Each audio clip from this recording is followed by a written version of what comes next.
to the Books, Life, and Shenanigans podcast with your host, Amanda Bird.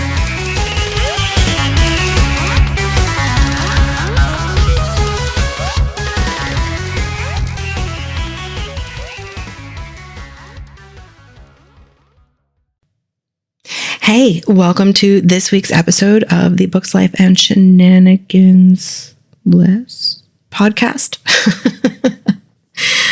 Still working on these shenanigans. I have a couple other people, just have to maybe work out some recording schedules, especially because my schedule has since changed, basically since Monday. I am still highly amused here.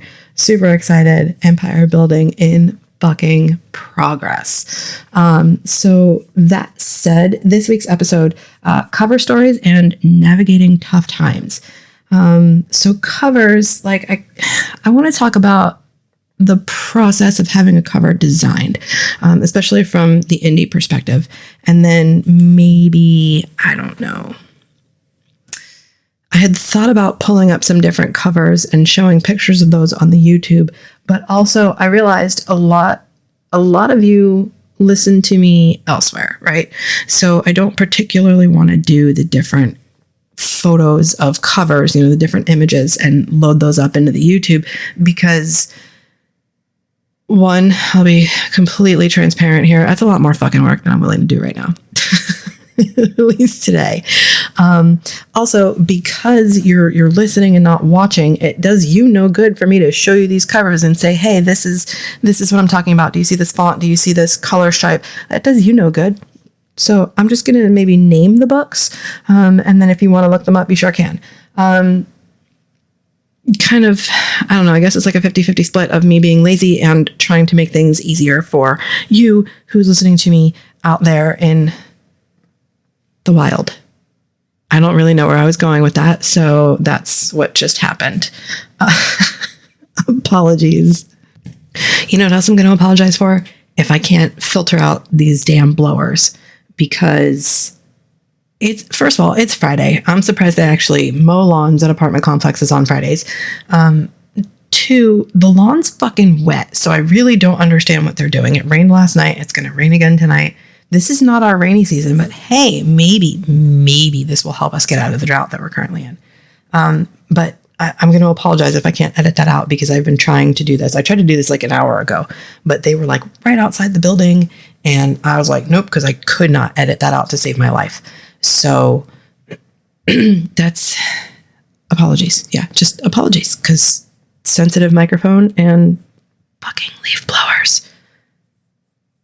So the second part of the episode is going to be navigating tough times, and it's kind of like the combined stresses of jobs, side projects, maintaining relationships. And that isn't just like romantic relationships, right? That's friendships, that's family relationships, that's any kind of relationship. So 9 times out of 10, when I'm talking about maintaining relationships, unless I specify that it's a romantic relationship, I'm talking about all kinds of relationships that are outside of work. Even if you've got like side projects that you're working. Okay. So like me, I've got, I've got the publishing life and the publishing projects. So that's a whole separate set of professional relationships that I've got to maintain, and build. So, when I say relationships, I just kind of mean the broad spectrum of relationships. So without further ado, let's get started on covers. So first and foremost, covers are obviously genre dependent, right? And then even outside of genre, they are fiction, nonfiction dependent. What I mean by that is look at a fantasy book. Notice how the cover differs from, I don't know, let's say a thriller, right? And then, there's themes that go with each of these genres, and those themes change every, I don't know, so often, maybe every year, every 2 years. You will see authors recovering an entire series. I've done it. Luckily, I think I only got to like book 4, maybe, before I had them all recovered. Actually, no, it was only book 1 that was recovered. Everything else, I can't remember. No, he did recover all 4 of them. Yeah. So I had a professional cover designer recover 4 books.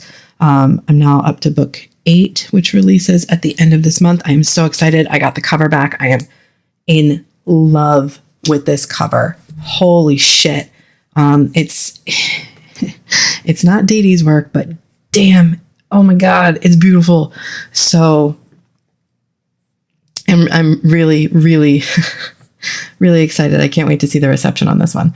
But you know, the covers are different per genre. And then there's a difference between, at least from my understanding, now your mileage may vary, but you know, there's a lot of authors that use pre-mades and indie authors that use pre-mades, and you won't catch trad doing this. I mean, at least not that I'm aware of. I don't know, man. Some of these operations are pretty fucking shady, so anything's possible. So, you know, there's a difference between a thriller and a sci-fi, or a fantasy and a sci-fi, or, you know, then you've got the children's and middle grades books, and those covers need to be different than an adult themed book, right? Because the cover is what attracts your reader, basically. I know the saying is don't judge a book by its cover, but guess what? We all do it. I do it. I judge my own covers sometimes really, really badly. And then sometimes, you know, a lot of times I'll be like, this is fucking terrible. And then everybody that sees it is like, what are you talking about? It's great. And I'm like, no, really, it's bad. Now that could be my weird thing about perfectionism, because I'm going to go on a random tangent here for a second. Apparently when you grow up with narcissistic parents, your tendency to become a perfectionist because you've spent your whole life making the narcissist happy, that your tendency to become a perfectionist increases, apparently. Check out Dr. Ramani for that. But yeah, so that's been a that's been a fun lesson to learn and try to break myself out of that, right? Because I'm only human. I'm going to make fucking mistakes. We all do. And what's great is I now surround myself with people who are like, hey, Amanda, you're human. You're allowed to make mistakes. You're allowed to have feelings. You're allowed to do this. You're allowed to do that. And fuck, man, it's absolutely amazing. The boundary boot camp I took last month, fucking amazing. Thank you, Nick Pollard, for that. And I'm still, you know, working through my healing program, which I don't know how much longer I'm going to do that. But I'm still learning a lot from it. So I'll probably keep that up for quite some time. But anyway, back to covers, right? So covers are what we judge books based on, unless it's a series we already are familiar with, or an author we're already familiar with, and we're going to read their stuff regardless, right? Like Ari Salvatore, I'm going to read his work regardless, especially if Joseph's in it. Jeff Lindsay, I'm going to read him regardless. Philip Margolin, I'm going to read him regardless. Larry Correa, fuck yes, which reminds me, I still need to get Monster Hunter Memoirs Fever, co-authored with Jason Cordova. So Barnes & Noble, here I come when I am done recording this. And I don't mean the store, because my store is a bunch of fucking tight asses and we're just not going to go there. I mean, I can go into the store and have them order it for me, which might actually be a better idea, because if enough people go in there and have them order it, they can start stocking it in the store. Every time I go in there, there's like one Larry Correa book, and it's one of those mass market paperbacks, and I fucking hate those things because they hurt my damn hands. Publishers, stop with the mass market paperbacks. Okay? We're all old and fucking arthritic. All right, maybe not all of us, but I mean, I'm not even arthritic. Just, I don't know, slightly old. I'm kidding. But yeah, the genres are going to tell you, you know, you're going to see that. That's going to be clearly depicted on the cover. Same thing with the fonts, any images, any colors. And the cover that I started talking about last week was Lucy Foley, The Guest. And I'm actually going to pop this up here real quick. Apologies, Lucy Foley, The Guest List.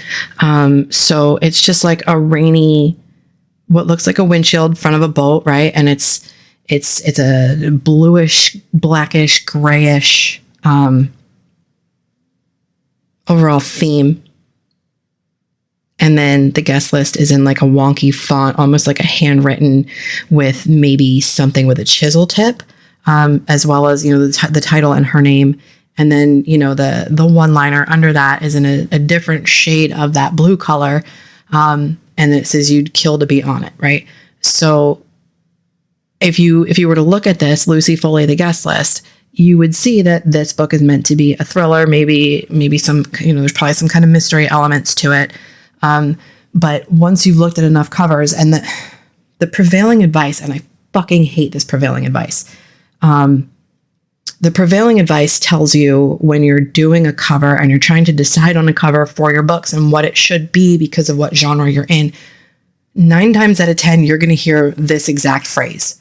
Go to the Amazon Top 100 and look at those covers and make sure your cover is in line with those. Now, here's the problem with that. Amazon is one retailer, just one retailer. They may be the largest retailer in the world of ebooks and potentially print books. I don't know. I don't fucking care. But here's the thing. Amazon's Top 100 is highly influenced by Kindle Unlimited. Okay. So trad publishers do not put their ebooks in Kindle Unlimited because that will limit them to the exclusivity, which takes money out of their pocket. So they're not going to fucking do it, right? Because KU dictates that any books placed in KU are exclusive to Amazon for a period of no less than 90 days. There is a caveat to that where you can email them probably 100 times to ask to be removed from Kindle Unlimited because you're planning to go wide as an indie. Just if you're gonna use the Amazon Top 100, please understand that it is largely influenced by KU books. So you're not getting an accurate representation as it is because Amazon's out to make their own money, right? So you're not getting an accurate representation of what people are actually reading. That's just what they're actually reading on the Kindle platform, right? So then you go to Apple and you look at the Apple bookstore and their top 100 is going to look a whole lot different than the Amazon top 100. You go to, I would say the new USA Today bestseller list, but I would say any publication bestseller list, but I'm going to tell you this right now. They're all highly curated. They are largely kind of pay to play. And since USA Today has redone their bestseller list, as of right now, indies getting on that list is damn near impossible. It used to be possible for indies to get on that list. Now, not so much. So if you are an indie, yeah, sure, pay attention to what TradPub's doing because ultimately that's going to affect your sales too, right? So you don't want to have the same exact cover as, say, Jeff Lindsay, Fool Me Twice, or even Philip Margolin, Betrayal, or Murder at Black Oaks, or something like that. Like, you don't want the same exact cover. So that, at least with pre-mades, that's cool. But if you want more control over that, you're going to want to work with something like Get Covers. Middle Art's good for fantasy, and I think Lit RPG. I think those are the two top genres for them. And then, there's, for the most part with these cover companies, you'll spend maybe $50 on just an ebook cover. And then they have different packages available for that. The guy that I'm currently using is on Fiverr. I think I pay this guy after, tips or whatever, $80 per cover. Because, I get the audiobook version because I have zero. I'm pretty good with Photoshop. I'm not going to lie. I'm pretty good with Photoshop. I'm decent with photo manipulation. But I don't trust myself to do my covers anymore. So I just kind of ship those out. Just because I don't have the time. I don't have the patience. And I really don't want to cry over Photoshop some days. And let's just face it, there are days where we're doing something that we truly enjoy doing, but we're just an emotional mess because of what I'll get into later when the going gets tough, right? We're just kind of a little bit of a mess, and the slightest thing can make us cry or make us angry or make us get up and walk away from it and never want to fucking look at it again. So we some of these things are just easier to kind of shop out, right? That's one thing I shop out. And also, this guy's great to work with, so I can't really complain. I would really like to start working with Dee Dee again one day. So that'll happen. I have no doubt in my mind, because like I said, empire building in progress. So you got to be careful when you're paying attention to covers. Genre, again, is I'm going to stop saying it after this, is the most important part, because the cover will convey the genre. So the font's got to be on point. The image and the image manipulation has to be on point. And then we run into this new thing with AI generated art. The platforms and retailers are now requiring disclosure of anything AI generated. Now, my understanding of AI generated art for book covers that they don't allow is anything that's 100% AI generated, right? So you use something like, let's just say Midjourney to create your cover, and then you just slap that on the cover of the ebook, right? You just throw some text over it and slap that on the ebook. They're not going to take that and if they find out, they're going to ban you from their platform because you lied, or because you broke their TOS. So, you can, and again, this is just my understanding, you might want to do a little bit more digging on this. You can use something that is AI generated, but it still has to have human manipulation somewhere, somehow, right? Now, programs like Photoshop, they have AI tools built in. It's not necessarily AI generation unless you're trying to generate a background on something, right? So, I'm manipulating this photo and I'm trying to generate this background to go full wrapper on the back of the cover. That is much different than fully AI generating something, because you're still manipulating everything. And again, this is me breaking it down stupid easy, and also my understanding. Please do your own research. If you really have a question about legalities, maybe reach out to a lawyer. These are things that, I'm kind of staying on top of, or at least paying attention to, because it affects me directly, because this is what I do. So, now back to don't judge a book by its cover. This is where the fun part comes in. People are going to judge your book by its cover. Some people are going to buy it because they love the cover. Some people are going to be like, nah, I don't like that cover. I don't care what the story's about. I don't like the cover. I'm not even going to consider it. And then you've got, which is the majority, those people who are in the middle, like, yeah, covers, leave it or take it. But I'm really interested. I'm really intrigued by the story, right?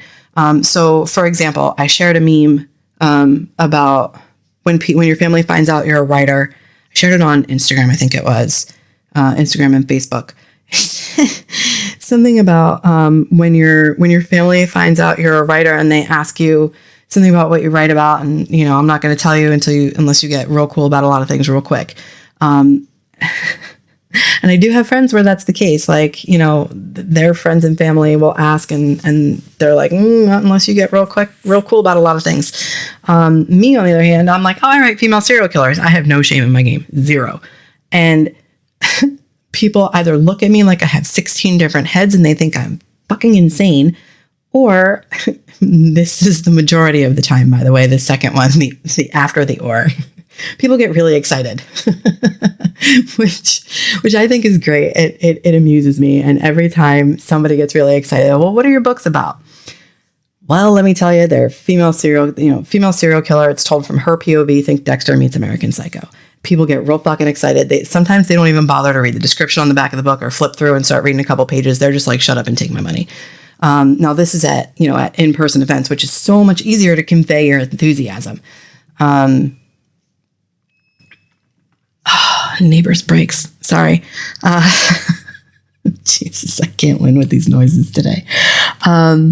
So yeah, it's a whole lot easier to convey over, in person versus online, trying to drum up, sales online with marketing that way. I'm still trying to, now that I have some more time, I can actually work on that a little bit more, and a lot less stress. So that's kind of covers in a nutshell, a very broadly painted, maybe giant nutshell at that. It's got a couple different colors on it because, this cover conversation could probably go on for days because there's so many different things that go into choosing a cover. You've got pre-mades, you've got custom mades, you've got illustrated, you've got some of these covers are insane. I know somebody who spends in upwards of like $5,000 per cover because they're hand illustrated. Sometimes they've got watercolors in them. Like, and this woman, she hires some amazing artists. Her covers are fucking phenomenal. But they're really expensive because they're labor intensive, and you're paying someone for their artwork, and you're also licensing that artwork, right? Excuse me. So she's paying for, if I'm not mistaken, she pays for like the whole license so that she can use images from the cover on different marketing tools and on swag and things like that. So she's spending a lot of fucking money just on covers. I think the first time her and I talked about it, she was dropping around $3,000 per cover. But she's scaled up. She's grown her reader base. She's doing a lot of different things because she does this full time. So she's got a lot of different things. She's got the ability to do things that a lot of us can't do because most of us are trying to work full-time job, hold down a family, tend to kids, whatever. I say most of us, I exclude myself from that because I don't have kids. So I'm not trying to tend to the kids and get them to school and off to bed and all that other shit. But there's just a lot of things that go into being an indie author. And a lot of people don't seem to understand that until they're like, I'm going to dive headfirst into this. And then when they hit their head on the bottom of the pool and break their neck because they're so overwhelmed, well, probably should have done your research because the shit ain't easy. We are usually a one-person show, right? Like we'll farm out what we can, and then everything else is entirely on us. So if you liked that segment, do me a favor, hit that subscribe button, hit the like button, share away with anybody you think could actually use it. And now on to the next segment, which is when the going gets tough, the combined stresses of jobs, side projects, maintaining relationships.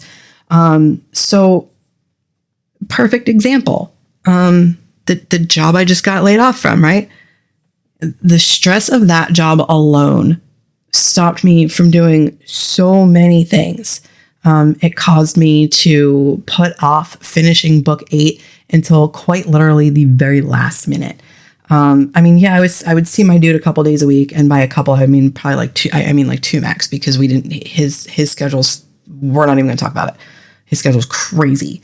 So, the stress of that job, and then that I picked up a second job and started working, 12-hour days between 2 different jobs, and I absolutely I couldn't tolerate the pressure and all of the other bullshit that went along with, the day job. By the time I would get done, I would be just dry of energy, right? I had none. I couldn't focus to write. I couldn't focus to do anything book related. It didn't matter what it was.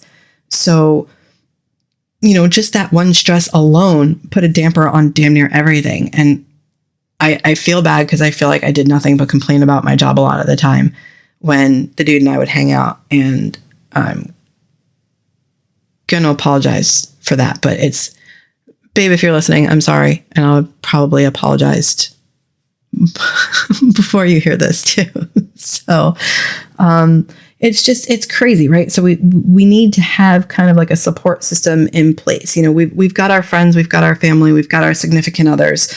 And then, I'm just going to use me again as the example. I've got the side projects, which is, my books plus now the books go direct site. So I'm in the process of still building that site, which I will be getting to shortly. Hopefully I'll come up with an actual launch day.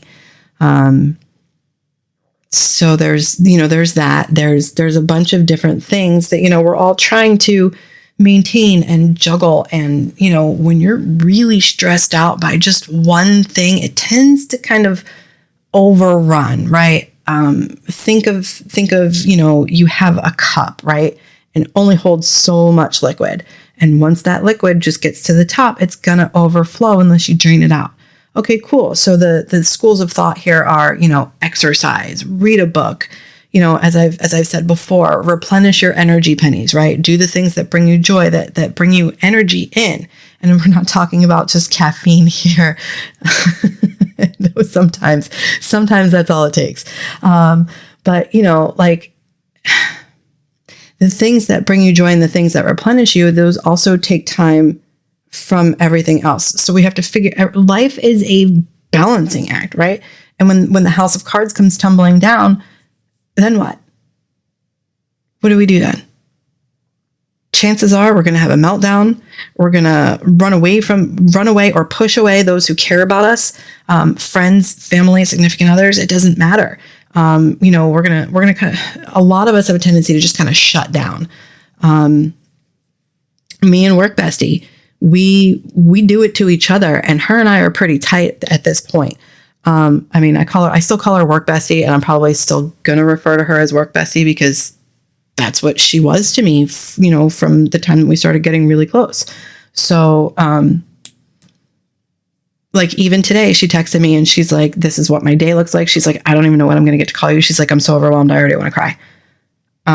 So I'm trying to get her into the job that I'm doing now. So she's already talked to her fiance about it. I don't know if she's actually taken the qualification test or not, but she's going through that so that she's got a whole lot less stress on her, and she's getting married this year too. So this poor kid is just overwhelmed. I think she actually just turned 28. So that was fun. She had a good birthday yesterday. But, like her and I, the things that we do, it's like we'll lay in bed and we'll go to bed at, shit you not, 7:00 at night. At midnight, we're still texting each other fucking memes because, the whole point of going to bed at 7:00 was to lay in bed, read ourselves to sleep, right? That didn't happen. We're sending each other memes all night instead, reading off and on, watching TV, not watching TV, just kind of zoning out, staring at the wall, whatever the case may be. But there have been times, we haven't been the best at communicating. And I think communication really is the key, right?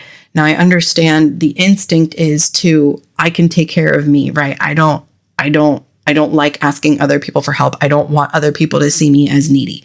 And I can 100% sympathize, empathize, all of it, because I do feel this way. I have felt this way in the past. It's been a lot worse. But I've also come to realize that there are certain people in my life that I can go to and ask for help. Even if it's just, hey, I need a fucking hug. Right. So we need to be a little bit more comfortable with leaning on our support systems and having those tough conversations. Even the ones, when I say tough conversations, I mean, that's a really broad term. Specifically for this episode, what I mean is the tough conversations around, okay, I'm really fucking stressed out. I'm really overwhelmed. I'm about to have a breakdown. I need somebody to just take one thing off of my plate so I don't completely flip out. So, that's the kind of situation I'm talking. So I have a couple people that if shit gets real crazy, I'll call them and be like, hey, I need to vent. Or what I used to do was I wouldn't reach out to anybody. I'd go dark for a couple days. And one of my friends got real wise to it pretty quickly. And it's at the point where if she doesn't hear from me at least once a day, she calls me. Which is even funnier because when we go for a pedicure, the owner of the nail salon calls her my mom. And I think it's the funniest thing ever because there's only an 10-year difference between us. And I'm like, I don't really know what she means by that, but it's funny. The two of us just kind of laugh. We keep trying to correct her, but she doesn't want to hear it. So, going dark isn't good because that's gonna cause people to either do one of two things, right? They're either going to kind of parent you and start reaching out on the daily and being kind of, I don't want to say intrusive, but intrusive is kind of where I'm going with that. And intrusive it sounds so negative and so derogatory, but it's really not, right? Because they're concerned about you. They want to know what's going on. So they're reaching out, and they're going to reach out until you respond to them. They want to know if they can help you. They care about you. They love you. This is what they want to do. Even if all that means is you just need to vent or you just need a freaking hug. It's not always about, hey, I don't have the time to go ship this at the post office this week. You're stopping by there. If I give you money, do you think you can have this, shipped priority to the address that's on the sticky note on the outside of the package for me? That kind of thing. Now, the one who checks on me, the one at the nail salon, they call her my mom, which is still fucking mind blowing. there have been situations with her where I've had to force her to let me help her. Like, no, you're taking on too much. You're working 12 fucking hours a day at your job. You drive 30 minutes each direction. Like, you know, whatever's going on, let me fucking help you. If it's something as simple as, hey, Amanda, prescription at CVS, can you go get it? Right? So I'm learning maybe a little quicker because I've always been a helper. I think I became a people pleaser in my 30s. It's funny because like I was an on-off people pleaser. But now I'm going to help in any way I can. You know, I'm not going to be a pushover about it. I've got my boundaries. You've got yours, right? So there's some things you're going to let me help you with. There's some things you're not. There's some things I'm going to let you help me with. There's some things I'm not, because I'm sorry, these are my boundaries. You know, if someone takes advantage of it, that's usually what happens, right? But there have been, you know, there have been quite a few people that I'm like, look, you've got so much going on right now. I have the extra time. Let me fucking help you. And then they just kind of go, okay, what did you have in mind? Right? So cool. My foot's in the door. I dare you to try closing it now, because I'm taking this off of you, not just to benefit you, but to benefit our relationship and, you know, everything else that you've got going on. Because in one way, shape, or form, I care about you, you care about me, and our relationship needs to thrive. Like, all right, here's a great example. Last weekend, I picked up a 50-pound bag of cracked corn at Tractor Supply. At the store, I asked somebody to help me put it in my car. Now, before I went, I think it was like 2 days before, I was on the phone with my, air quotes, big brother.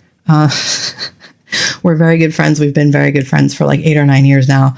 I say big brother because we share a last name, but we are in no way, shape, or form actually related. So he actually yelled at me, "Why don't you let me help you bring it up to your second floor apartment?" I said, I don't know if your wife is going to be okay with that. And he's like, oh, fuck. He's like, I'm helping you. He's like, you need to start asking me for help. Now, mind you, him and his wife, when I had my surgery back in September, they came over a couple of days, right? So she's helping me do laundry. She's cooking. He's keeping me occupied. Like, it was a decent weekend after I had surgery, because they're like, no, we're going to help you. And I'm like, fine, then what can I pick up? And they're like, no, we're bringing everything for dinner. We're doing this, we're doing that. And I'm like, okay, because sometimes with people like me and friends like mine, like it's a give and take, right? It's no, you are going to let me do this. Deal with it. And then you kind of swallow your pride and you're like, you know what? Yeah, I really actually need to let them do this. I mean, I was fine with it being just me, but I was on limitations. I wasn't allowed to do this. I wasn't allowed to do that. And there were so many people that were just like, hey, because of your limitations, let us help you. And I'm like, no, I'm good. Until I was forced to allow help in. So, and it's funny because that actually started out as just dinner plans. But yeah, so, you know, there is that line, but we really need to, in those times where we're super stressed out and we're super overwhelmed and everything is falling down around us, or it feels like everything's falling down around us, or even on top of us, those are the times where we really need to be reaching out instead of pushing away. We need to say to our loved ones, to our friends, to our family, you know, hey, look, I'm even if it's as simple as I don't really want to talk about it. You know, there's just so much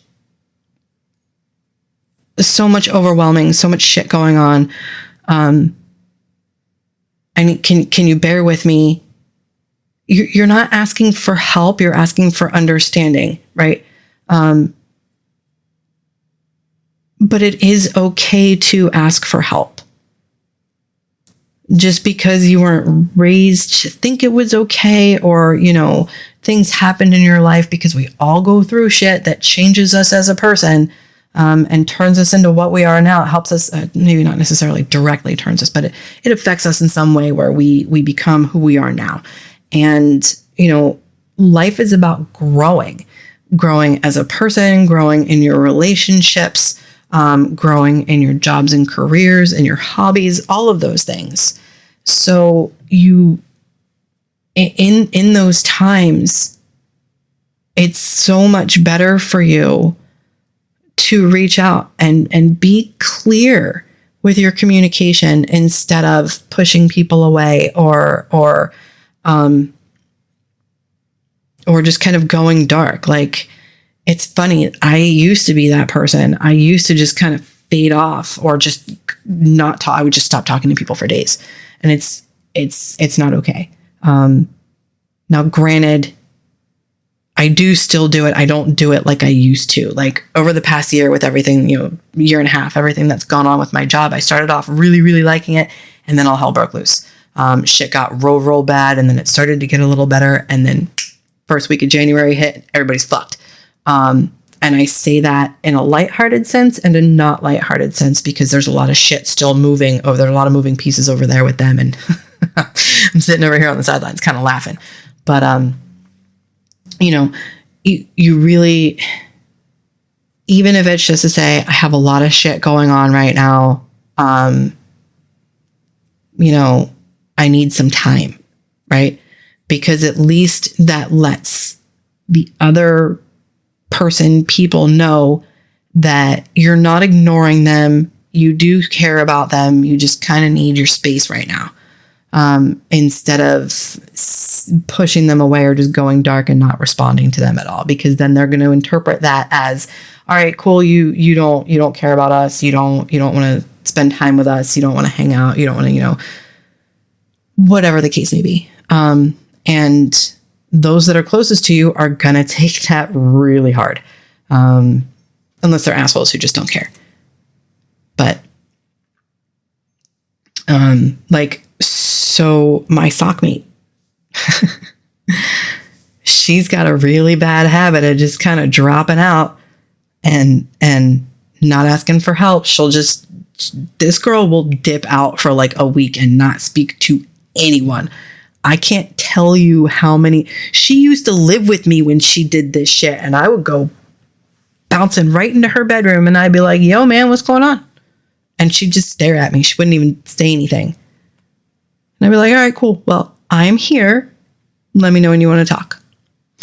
But like, we used to live under the same roof, and this girl would do this shit to me. And I was like, no, ma'am. Look, I am here for you. Bitch, you are my best friend's soulmate. Stop this. This is madness. I adore her so much. At one point in time, we had 4 grown-ass adults and a 6-year-old living under one roof. That was an interesting situation for sure. Though I will say, there were some great memories made in that situation.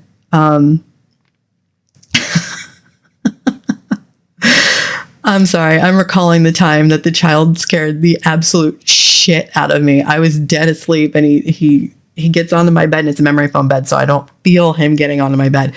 And he gets up right next to me on his hands and his knees, and he starts whispering in my ear, and it scared the shit out of me so bad. I bolted and damn near headbutted this child because his head was still right there, and my heart was pounding out of my chest.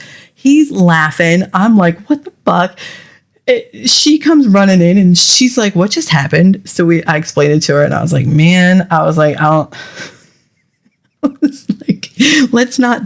let's figure out a way not to have that happen again.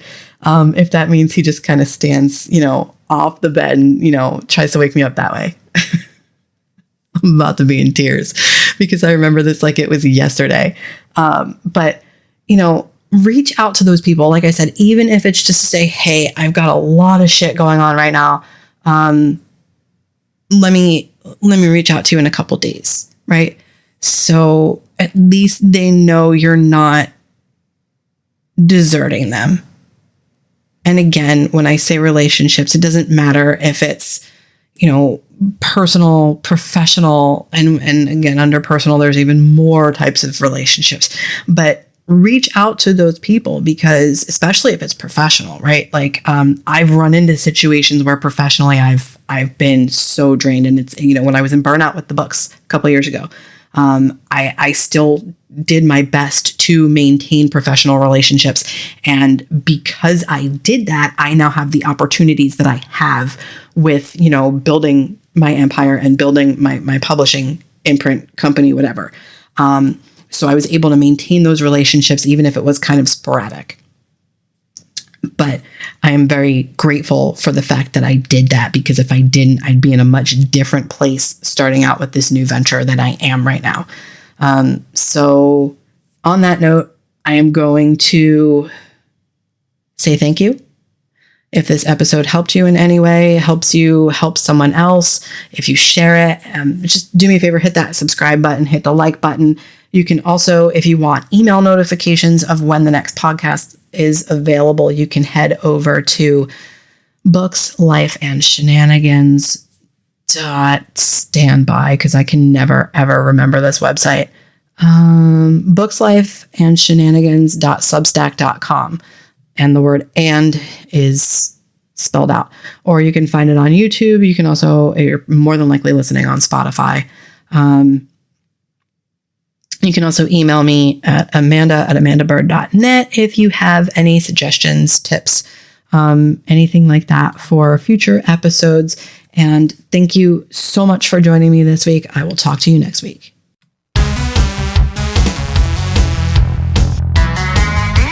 This has been the Books, Life, and Shenanigans podcast with Amanda Bird. Song credit, audionautics.com. Intro action, AUDIONAUTIX.com. And if you'd like to support this podcast, head over to substack.com/@Books, Life, and Shenanigans.